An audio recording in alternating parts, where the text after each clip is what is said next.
Boa noite a todos. O tema da nossa aula de hoje é recursos do processo administrativo federal. Vejamos no primeiro item a legitimidade para interpor os recursos administrativos. Esta regra de interposição dos recursos administrativos no processo administrativo está previsto no artigo 58 da Lei 97/84 de 99. Essa lei, já vimos em sala de aula, é aquela lei que trata do processo administrativo no âmbito federal.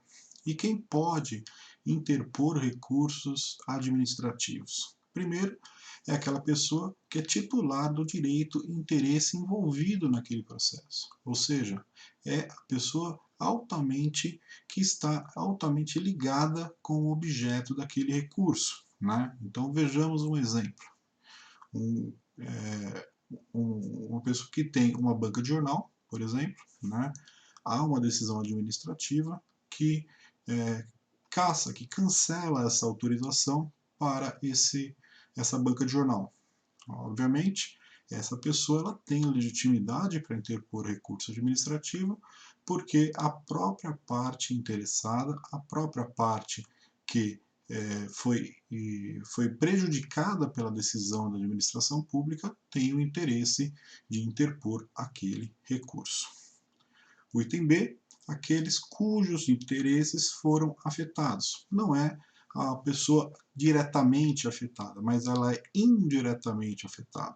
A lei autoriza que mesmo aqueles que não são partes ali naquele processo administrativo, né, possam ali interpor o recurso administrativo.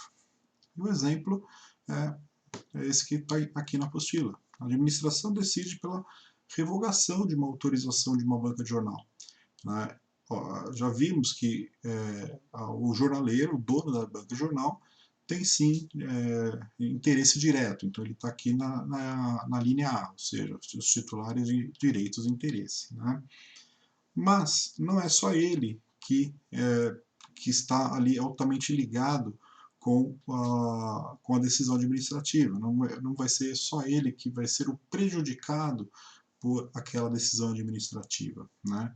Os fornecedores desse jornaleiro também são prejudicados. Então, por quê? Porque eles vão deixar de vender os jornais, as revistas, os gibis, né, os álbuns de figurinha, enfim, todos esses materiais que são vendidos na banca de jornal, os fornecedores também vão ser prejudicados, né? Não diretamente, mas indiretamente. Uma vez que a banca de jornal não mais vai estar instalada naquele local, porque houve uma decisão administrativa cancelando, cassando aquela autorização, obviamente, o fornecedor daquela banca de jornal também ali vai ter o seu prejuízo e, por conta disso, ele pode sim interpor recurso administrativo. Então, o fornecedor também ele é atingido pela decisão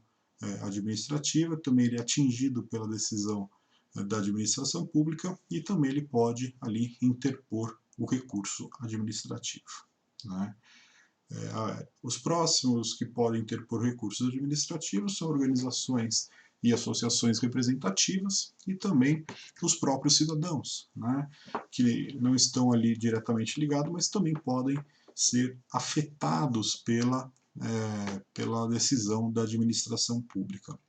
Vejamos o seguinte exemplo. Né, uma associação de moradores percebe que houve uma alteração na via pública, né? Ou seja, o sentido da via pública era sentido bairro, né? E a administração pública decidiu alternar esta via para sentido do centro. Né? Obviamente, é, vai haver um prejuízo a esses moradores. E as associações ou organizações de bairro podem sim interpor recurso administrativo em benefício ali da coletividade. Né? Sindicatos também podem apresentar recursos administrativos de alguma decisão feita pela administração pública que pode vir ali a causar algum prejuízo indireto ali aos seus representados. Então, as associações, organizações e os próprios cidadãos podem sim ali também interpor recursos administrativos. Então, com isso, a gente viu ali a legitimidade, ou seja, quem que pode apresentar recursos administrativos perante a administração pública nos processos administrativos. Aqueles diretamente ligados, aqueles que são indiretamente ligados, aquelas pessoas que não foram diretamente afetados, mas indiretamente o foram, né? E as organizações, representações e os cidadãos podem também, quando indiretamente afetados, interporem recursos administrativos. E o grande exemplo dessa situação de organizações é quando a administração pública, por exemplo, altera a via pública, né? Obviamente isso vai ter um reflexo negativo muito grande para os moradores, né? Então por isso ele pode sim interpor recurso administrativo. Tá? O próximo item, número de instâncias, ou seja, quantas instâncias o processo administrativo possui. Né? O artigo 57 da LPA, da Lei do Processo Administrativo, fala que o processo administrativo vai ter 3 instâncias administrativas. Né? Ou seja, a gente tem uma instância inicial e a gente pode interpor recursos para outras 3 instâncias. Então, temos uma primeira instância, onde o processo administrativo inicia, e eu tenho a possibilidade de interpor 3 recursos para instâncias superiores, uma superior à outra. Tenho a primeira instância recursal, segunda instância recursal, terceira instância recursal. Então, só posso interpor recursos administrativos até, no máximo, 3 instâncias.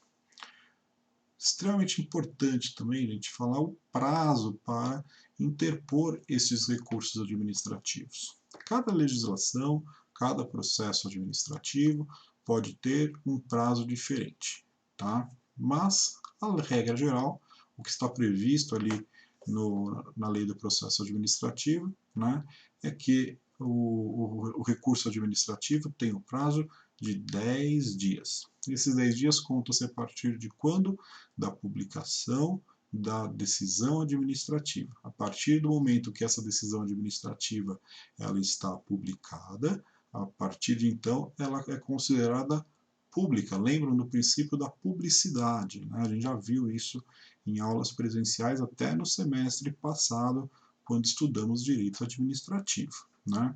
Então, o princípio da publicidade é exatamente isso, dar publicidade, dar exibição daquela decisão para a administração pública, para o particular. E a administração pública que deve dar esta publicidade. E a partir da data da publicação daquela decisão, inicia-se o prazo recursal. E o prazo recursal, a regra geral, é que são 10 dias, né, contados da data que foi publicado ali a decisão. Exclui-se sempre a data da publicação, inicia-se o prazo recursal no próximo dia útil subsequente. Então, se estamos falando, por exemplo, uma decisão que foi publicada no dia 30 de abril, né? Dia 1º de maio, não vai contar prazo por conta que é feriado. Então, o nosso prazo iniciaria no dia 2 de maio, caso fosse dia útil. Se cair em sábados, domingos ou feriados, prorroga-se para o próximo dia útil subsequente. Tá? A administração pública, perante a lei, ela tem um prazo de 30 dias para analisar este recurso, né? Podendo esse prazo, sim, ser prorrogado mediante uma justificativa da própria administração pública. Para encerrar a nossa aula, vejamos agora as modalidades de recursos administrativos.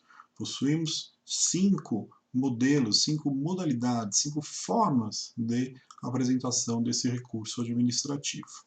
Estamos aqui na apostila de vocês, que está aqui na tela, também tem ali as 5 modalidades. E quais são elas? A primeira modalidade é a representação. é aquele recurso administrativo que serve para denúncias de irregularidade feita perante a própria administração pública. Então, toda denúncia perante a administração pública, eu utilizo este recurso chamado de representação. A reclamação administrativa, né, é uma outra modalidade de recurso administrativo e serve para o próprio servidor público, né, o particular ou qualquer administrado, realizar uma pretensão perante a administração pública ou no reconhecimento de um direito, né, que ele mesmo possui, né. Então, sempre que há a necessidade de um reconhecimento de direito, né, visando, né, um benefício para o particular, ele utiliza da reclamação administrativa. O pedido de reconsideração, como o próprio nome diz, né, há uma decisão administrativa e a decisão administrativa tem que ser reconsiderada. Né? Então, o próprio particular solicita à administração pública a reconsideração, falando o seguinte: a administração pública, você errou, né? Você essa decisão ela não condiz ali com a verdade, com a realidade, né? Isso é bastante utilizado em decisões em matéria previdenciária. Né? Esse pedido de reconsideração é bastante utilizado em processos administrativos que tratam de aposentadoria ou de benefícios do INSS. Por exemplo, uma pessoa se acidentou, né, ela foi até o INSS para solicitar ali o seu benefício de auxílio doença, auxílio acidente, né, do trabalho. A administração pública perante o INSS nega, falou que não, ele não tem direito a este benefício, né? E a parte entra com esse pedido de reconsideração para mostrar com outros argumentos que a administração pública errou, que ela deveria ter dado sim o benefício de auxílio de acidente, ou auxílio doença, ou auxílio acidente do trabalho, né? Esse é o pedido de reconsideração. Está previsto lá na Lei Previdenciária mesmo, no artigo 106 da Lei 8112 de 90. Tá? O recurso hierárquico é a quarta modalidade de recurso administrativo, é sempre aquele recurso que serve para para ser analisado pelo órgão superior daquele que proferiu a decisão. Né? É o recurso mais comum utilizado. Então, por exemplo, um servidor público cometeu uma irregularidade perante a administração pública. É feita a decisão aplicando a ele uma pena de demissão. Dei o exemplo de um cliente do escritório nesse sentido em sala de aula. Né? Da decisão proferida pela administração pública que vai dar uma pena a esse funcionário público, como por exemplo pena de demissão ou por exemplo uma pena de suspensão, cabe um recurso, e é o recurso hierárquico, é aquele recurso que é analisado pelo órgão superior àquele que proferiu a decisão. Então, se a decisão proferida em uma instância inicial, como já vimos ali as instâncias, a próxima instância, ou seja, o órgão que vai analisar o processo é a instância que vai julgar o recurso hierárquico. Então, o recurso hierárquico é aquele que é julgado, analisado pelo órgão superior àquele que proferiu a decisão, sempre numa hierarquia, né? O processo começa numa primeira instância e vai até as outras instâncias. No processo administrativo funciona da mesma forma. E para encerrar nossa aula de hoje, vejamos o quinto e último recurso administrativo, que é a revisão. E o que é a revisão? A revisão ela caberá nos processos que resultem uma punição ali para o administrado. Né? Ele pode ser interposto a qualquer momento, né? Mesmo quando quando acontece algum fato que vai fazer uma mudança neste processo. Né? O exemplo que eu dei aqui é bem autoexplicativo. Um agente público, por exemplo, é demitido de um cargo público, só que depois, mais para frente, é verificado que esse servidor público ele foi absolvido de um crime, né? Então ele foi um agente público, ele é demitido porque ele cometeu um crime, né? Um crime de peculato, por exemplo, né? Ele é demitido do cargo público por conta desse crime. Mais para frente, verifica-se que a decisão do processo judicial absolveu este funcionário público. Ora, o motivo, a razão pelo qual o funcionário tinha sido demitido era a modalidade do crime de peculato. Uma vez que ele foi absolvido do crime, né, na esfera penal, obviamente também cabe a apresentação de um recurso na fase administrativa, que a gente chama de revisão, para alterar a decisão anterior, ou seja, é um recurso que serve para, como o próprio nome diz, revisar, falar que há um fato novo, e esse é o que caracteriza a revisão, a existência de um fato novo, que faz com que a decisão anteriormente produzida, né, pela administração pública deve ser revista, né? Então, esse exemplo se encaixa bem como uma luva mesmo, ou seja, o agente público é demitido por um crime, né, qualquer, né, e esse crime depois, né, de um certo tempo, é julgado na esfera penal e na esfera penal ele é absolvido, né? Então, se ele é julgado na esfera penal e na esfera penal ele é absolvido, né, obviamente, o mesmo reflexo da absolvição na esfera penal deve se repercutir também na esfera administrativa, perante o emprego dele na esfera administrativa. Então, a revisão tem essa função de alterar aquela decisão administrativa proferida, porque adveio um fato novo que alterou ali essa, essa decisão anteriormente proferida na esfera administrativa. Vamos falar agora um pouquinho sobre o PAD, o Processo Administrativo Disciplinar. É aquele processo administrativo que tem como função, né, a aplicação de punições a funcionários públicos. Então, para que serve esse processo administrativo? O funcionário público cometeu alguma irregularidade, alguma ilegalidade no exercício de sua função, ele vai ter que ser sim processado e, se realmente constatado a irregularidade e ilegalidade por ele cometida, ele pode receber uma punição. E qual que é a punição que ele pode receber? Né? E é para isso que serve o processo administrativo disciplinar, para aplicar punições a funcionários públicos que cometeram ilegalidades.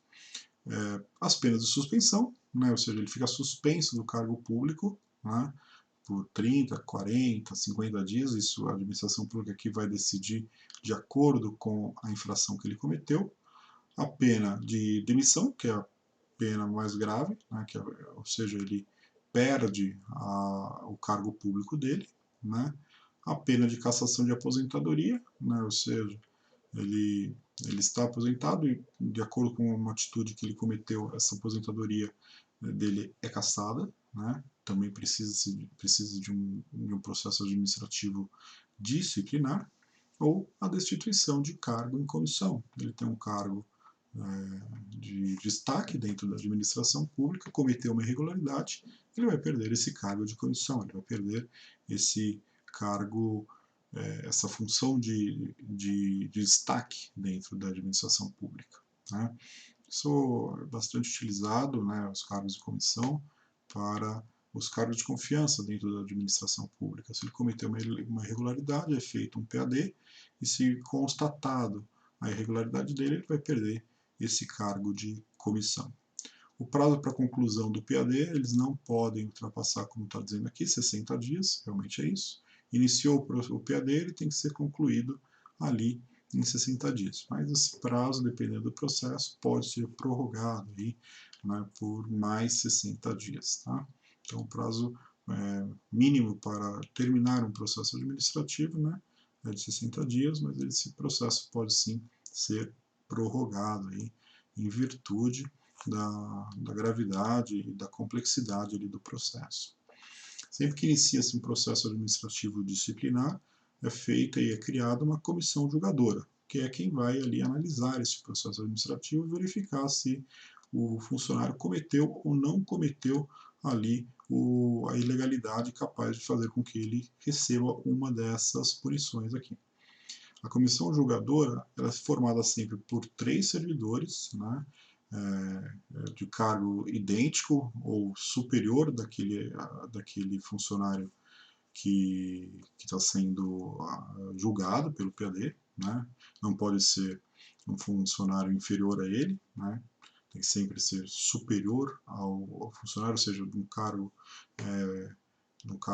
que há uma hierarquia superior àquele que está sendo processado pela administração pública, né? E, obviamente, né, não pode participar da comissão julgadora, nem o cônjuge, o companheiro ou parente ali do investigado, né? Então, ou seja, seria até meio absurdo, né, a esposa ou o marido daquele investigado ser julgado pela esposa ou marido daquela pessoa, né? Então, não pode, né? Um exemplo seria o marido e a mulher trabalham no mesmo gabinete da administração pública, no mesmo órgão da administração pública, né? E o marido está sendo processado ali, né, por algum ato administrativo. Obviamente, o cônjuge não, desse funcionário não pode vir a ser o julgador deste processo. Uma questão aqui de conflito de interesse, então também não há essa possibilidade na Câmara Julgadora. E para terminar nossa aula, falamos um pouco de sindicância. A sindicância, gente, é um processo administrativo investigatório, né? Ele não é um pré-requisito para iniciar o PAD, né? Mas ele pode ser feito com um intermédio de analisar ali o que o funcionário público fez, né? O que a autoridade fez, para saber se é caso de iniciar um processo administrativo disciplinar ou não, né? Então, o PAD pode iniciar diretamente sem a sindicância ou iniciar primeiro uma sindicância para depois iniciar o processo administrativo disciplinar, né? Então, a sindicância, como está aqui na apostila, não é pré-requisito para a instauração do PAD, né? Mas dependendo ali da gravidade da situação, pode ser criada essa sindicância com intermédio de investigação, né? Então, a sindicância tem essa função, né, de realização e coleta de provas, e com a coleta de provas feitas durante essa sindicância, que pode ser concluir pelo início de um processo administrativo disciplinar, né? Então, do resultado também da sindicância, aí a gente pode ter algumas conclusões, né? Feita a sindicância, pode ser verificado, não, é questão de arquivamento do processo, ou seja, o funcionário público não cometeu uma falta grave, então a gente vai, como administração pública, decidir pelo arquivamento do processo. Então, pode ser o resultado da sindicância o arquivamento daquele procedimento sem necessidade do processo administrativo disciplinar se prosseguir, tá? A segunda alternativa é a aplicação de uma penalidade mais branda, né, de 30 dias. Lembrando, a gente viu aqui que a suspensão para o PAD é mais de 30 dias. Na sindicância, pode ser feita uma suspensão de 10 dias e 20 dias, até 30 dias eu posso aplicar punições na sindicância no que tange a suspensão, né, de 30 dias, ou uma mera advertência, né, que é uma bronca formal, né, a administração pública falando, olha, isso que você fez é errado, mas não é tão grave, então iremos dar simplesmente uma advertência aqui a você, né. Sindicância suspensão até no máximo 30 dias. O PAD pode ser mais do que o 30 dias. E a advertência é uma das modalidades de punição que pode ser aplicado diretamente pela sindicância. Na conclusão da sindicância, então, o que pode acontecer? O arquivamento do processo, quando não é mais necessário a intervenção da administração pública, porque o funcionário não cometeu nenhuma falta grave, né?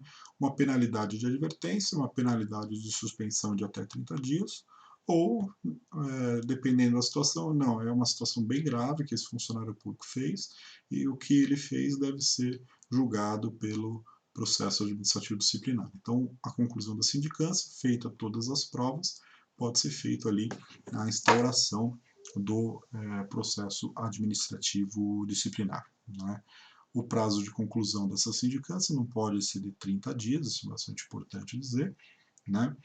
Mas também pode ser prorrogado pelo mesmo período de 30 dias, caso haja necessidade. Então, a sindicância é o órgão que tem por objetivo a investigação, a realização de provas. Então, é nesse procedimento que tanto a administração pública quanto o próprio investigado vão realizar as suas provas. Quais as provas? Todas que a gente já viu aqui nessas aulas, como, por exemplo, provas periciais, provas testemunhais, provas documentais, vídeos, fotos, enfim, né, isso é livre, né? Feita todas essas provas, né, aí sim vai ter a conclusão da sindicância no que ela pode ou não pode fazer. Ficou decidido que o funcionário não cometeu nada. Então aquilo encerra o processo.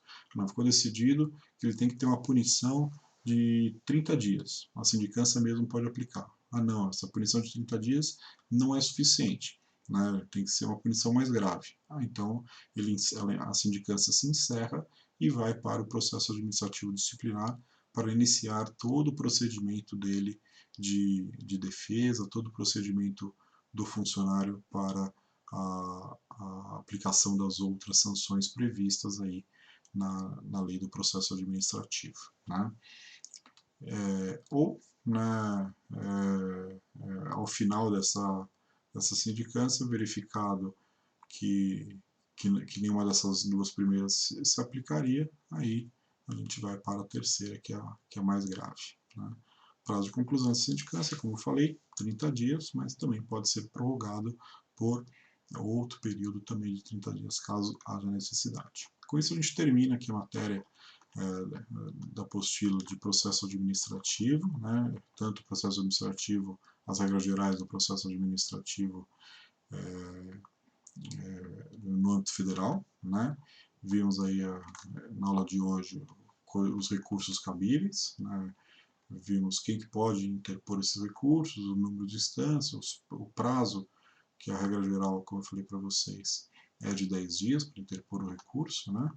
As modalidades de recursos e o processo administrativo disciplinar. Então, com isso a gente encerra essa primeira parte do curso de Direito Administrativo, né, de processo administrativo, melhor dizendo, que fala do processo administrativo como um todo, e terminamos aqui em processo administrativo disciplinar. A gente vai iniciar nas próximas aulas o estudo sobre licitações públicas e contratos administrativos. Por hoje é só, pessoal. Deem uma lida na apostila, né? Marquem presença sempre nas aulas. Estou sempre online durante o período de aulas para esclarecimento de dúvidas de todos. Bom estudo a todos e até logo.